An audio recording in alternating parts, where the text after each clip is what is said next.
자, 이제 두 번째입니다. 두 번째는 오직 믿음입니다. 오직 믿음이에요. 35절에서 37절입니다. 35절에서 37절 우리 같이 읽습니다. 시작. 때가 저물어 가매 제자들이 예수께 나와 여짜오되 이곳은 빈들이요 날도 저물어 가니 무리를 보내어 두루 촌과 마을로 가서 무엇을 사 먹게 하옵소서. 대답하여 이르시되 너희가 먹을 것을 주라 하시니 여짜오되 우리가 가서 200 데나리온의 떡을 사다가 먹이리까. 버리장머리 없게. 그죠? 기가 막히잖아. 그죠? 응? 대꾸하는 거예요, 저렇게. 어? 너희가 먹을 것을 주라. 그러니까 제자들이 그렇게 팍 대답을 하는 거예요. 응? 말씀이 끝나기 무섭게 말이에요. 응? 예수님께서 수많은 사람들을 가르쳐 주셨잖아요. 그러니까 시간이 얼마나 잘 가겠어요? 싹 지나가지고 어느덧 이제 날이 어둑어둑 저물어 가는 거예요. 그런데 그곳은 한적한 곳으로 가셨잖아요. 그렇기 때문에 주변의 마을도 멀리 떨어져 있었습니다. 그곳은 빈들이다라고 지금 기술되어 있죠. 빈들이다. 그래서 주변에 가까운 마을도 없어요. 상점도 없어, 편의점도 없어, 마트도 없어, 음식점도 없어, 아무것도 없어요. 배민도 없어 여기는. 저녁 먹을 시간이 가까이 왔는데 말이에요. 많은 사람들에게 제공할 먹을 것도 없고 어디 가서 먹을 것을 사올 돈도 없는 거예요, 사실은. 어떻게? 여러분 같으면 어떻게 하시겠어요? 그 제자들이 합리적인 제안을 드리는 거예요, 예수님한테. 예수님, 저녁 시간 이제 다 됐는데 날도 어두워 가는데 우리가 저 사람들 먹일 수 있는 것도 아무것도 없고 그러니까 가서 알아서 밥은 먹고 오라고 하시죠. 이렇게 한 거예요. 맞죠? 너무나 상식적이죠. 합리적이죠. 당연한 거죠. 사람들을 배려한, 배가 고플 사람들을 배려한 아주 예의 바른 제안이었어요. 그러나 예수님께서 보시는 눈은 달랐습니다. 제자들은 사람들을 먹일 수 없는 그들이 가진 현실을 봤지만요. 예수님은 수많은 놀라운 영적인 경험을 하고도 돌아왔음에도 불구하고 아직도 세상적인 방법, 현실의 상황에 맞춰서 생각하는 제자들의 텅 빈 어둠이 가득 찬 텅 빈 빈들 같은 그런 영적 상태를 보신 것이에요. 마음이 아프셨겠죠. 그런 제자들에게 예수님께서 말씀을 하시는데 아주 충격적인 명령을 하십니다. 너희가 먹을 것을 주라. 먹을 게 아무것도 없고 돈도 없고 그래가지고 저 사람들 돌려보내시죠 라고 했는데 예수님께서 너희가 가서 먹여라 이렇게 말씀하시는 거예요. 와, 이 혹 뗄래다 혹 붙였네. 예? 아니 우리한테 맡겨두신 게 있나? 우리한테 먹이라니 말이에요.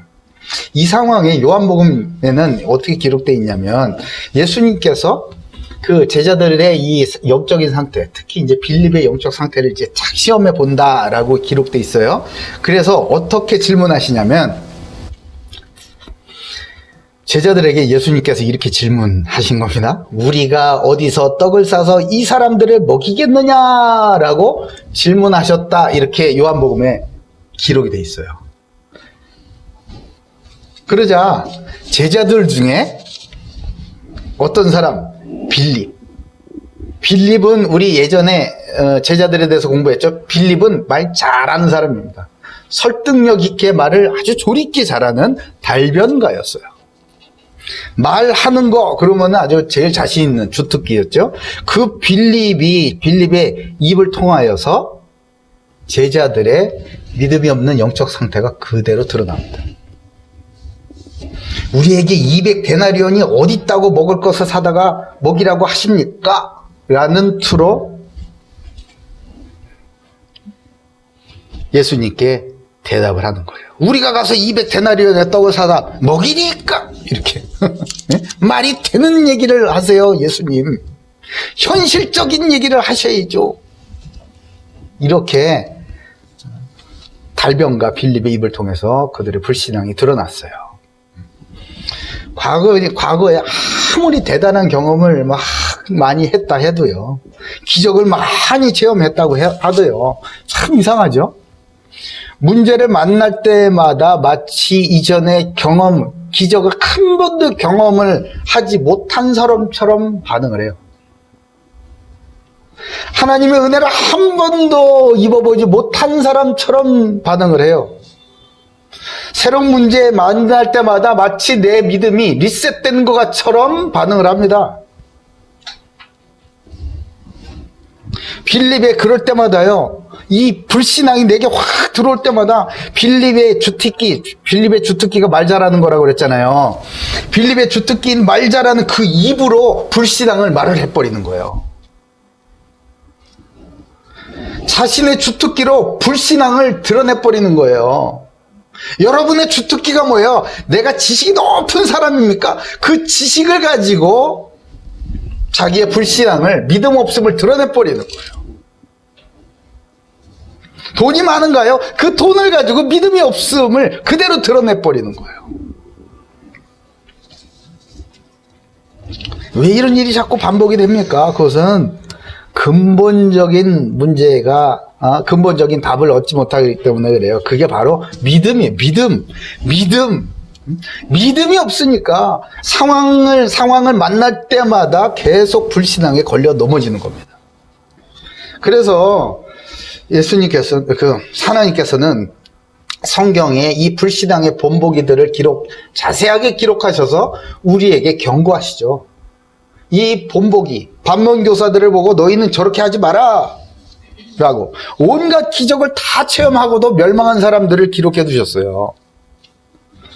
고린도전서 10장 1절에서 5절에 보니까요, 형제들아, 나는 너희가 알지 못하기를 원하지 아니하노니 우리 조상들이 구름 아래에 있고 바다 가운데로 지나가며 모세에게 다 속하여 구름과 바다에서 세례를 받고 다 같은 신령한 음식을 먹으며 다 같은 신령한 음료를 마셨으니 이는 그들을 따르는 신령한 반석으로부터 마셨으며 그 반석은 곧 그리스도시라. 그러나 그들의 다수를 하나님이 기뻐하지 아니하셨으므로 그들이 광야에서 멸망을 받았느니라. 아멘. 네? 그 출애굽한 이스라엘 백성들이 기적을 한두 번 경험합니까? 그죠? 그들의 삶은 그냥 기적의 연속이었어요. 그럼에도 불구하고 불신앙을 합니다. 불신앙을 하는 그 증거, 뭐가 나오죠? 삶의 증거, 반응으로 뭐가 나오죠? 원망. 뭐뭐 때문에 나는 망했고, 뭐 때문에 안 되고, 뭐 때문에 할 수 없고, 이런 거예요. 원망. 두 번째, 우상숭배. 예? 하나님을 의지하지 않고 믿지 않으니까 뭔가 영적 존재인가 어딘가에 자꾸 기대려고 하는 거예요. 우상숭배. 세 번째는 음행을 하는 거예요. 음행. 타락을 하는 거죠. 언약을 버리고 타락을 해버리는 거예요. 그러니까 문제 앞에서 이 불신앙적 반응, 그 결과로는 원망, 우상숭배, 음행, 이것을 계속 지속했기 때문에 저들은 망해버렸어요. 내가 나한테 그런 불신앙이 있는지 없는지 어떻게 테스트를 하느냐, 문제 딱 만나보면 알죠. 주님 앞에 무릎을 먼저 꿇습니까? 아니면 어떻게, 어디서, 언제 이런 말들이, 생각들이 먼저 튀어나옵니까? 이 제자들이 그러잖아요. 어디에서 먹히겠냐? 우리가 어디에 가서 이 사람들을 먹일 거냐? 이렇게 얘기하지 않습니까? 사도행전 16장 30절에 간수가 이제 죽음에 이르게 됐어요. 그 가문이 몰살당하게 생겼어요. 그러니까 얘기하죠. 그들을 데리고 나가 이 선생들이여 내가 어떻게 하여야 구원을 받으리까? 어떻게 하여? 우린 늘 어떻게 아니면 누가 이거 해결해 주나? 방법을 늘 찾죠. 그러나 예수님께서 우리에게 늘 일관되게 제시해 주시는 그 해법은요, 오직 믿음입니다. 언제 어디서 어떻게 이게 아니고요, 너희가 먹을 것을 주라. 너희가 먹을 것을 주라. 깜짝 놀랄 얘기죠. 상상치도 못할 대안을 주신 거예요. 해법을 주셨어요. 다시 말해서요, 우리 지난번에 말씀 붙잡았었던 두려워하지 말고 믿기만 해라, 이 말씀인 거예요. 가라, 네 믿은 대로 될지어다. 아멘. 이렇게 말씀해 주시는 것입니다. 인생 살다 보면 정말 많은 문제들을 닥치죠. 매일매일 문제와 정말 무슨 어두운 빈들에 선 것 같은, 마치 내가 이거 공황 상태에 빠질 것 같은 그런 두려운 상황들이 그냥 계속 밀려오곤 합니다. 그러나 아무리 다양한 문제나 심각한 상황도요, 그 문제의 진짜 핵심은 뭐냐면요, 우리의 불신앙이에요. 하나님은 그 어떤 문제보다, 세상이 그 어떤 문제보다도 훨씬 크시기 때문에 오직 주님만 바라보고 믿음을 고백하면요, 그 문제를 뛰어넘게 하시는 것 아니겠습니까? 그럴 때마다 우리를 사랑하시는 하나님께서 제자들에게 믿음을 주시려는 그런 예수님처럼 너희가 먹을 것을 주라, 이렇게 말씀하시면서 더 큰 믿음으로 돌파해라, 기적의 증인으로 서라, 이렇게 말씀해 주시는 겁니다. 사랑하는 고대교회 가족 여러분, 여러분의 어려운 문제와 고민이 뭔가요? 상황에 맞춰 합리적인 결정을 내리고 싶을 때가 많을 겁니다.